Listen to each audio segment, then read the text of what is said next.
इतिहास में ना कुछ नाम ऐसे होते हैं जो सिर्फ नाम नहीं रहते, वो एक विचार बन जाते हैं।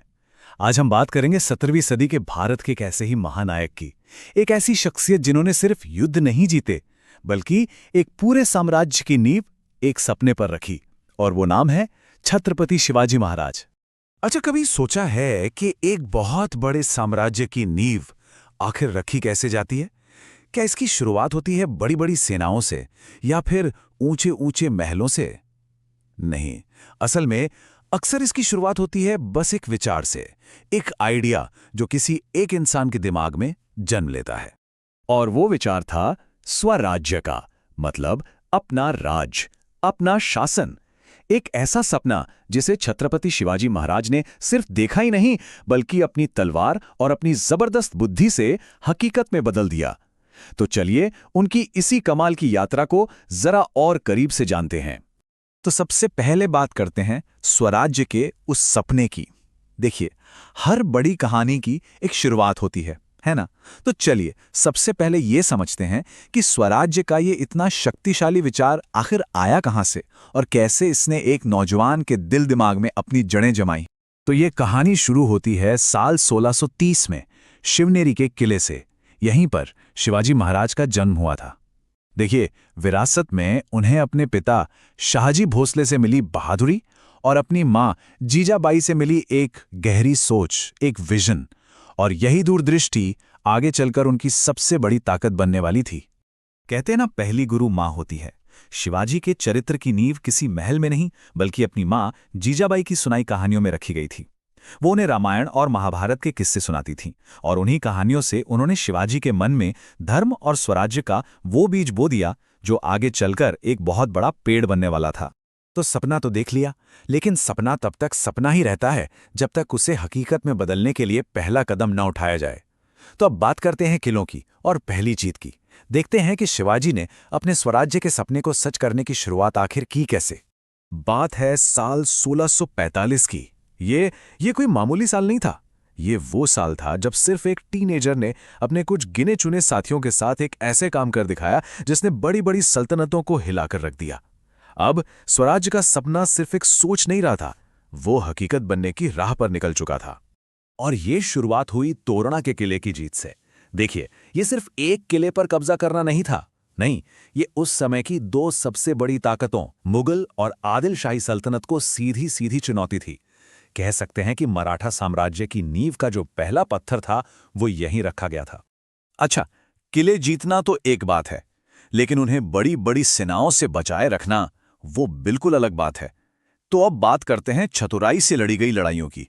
शिवाजी महाराज की सबसे बड़ी ताकत की उनकी लड़ने की वो तकनीक जो आज भी मिलिट्री एक्सपर्ट्स को हैरान कर देती है। इस तकनीक का नाम था गनिमी कावा।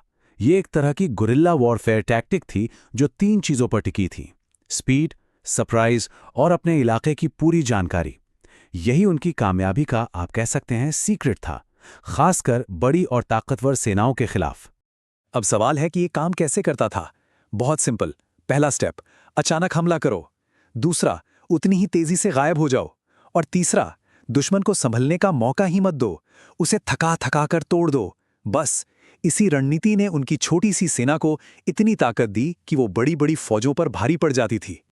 जरा सोचिए, एक तरफ थी शिवाजी की छोटी और फुर्तीली सेना जो सह्याद्री के पहाड़ों को ऐसे जानती थी जैसे अपने घर का आंगन, और दूसरी तरफ अफजल खान या शाइस्ता खान जैसे दुश्मनों की विशाल सेना जो इन अनजान घाटियों में आकर बस फंस जाती थी।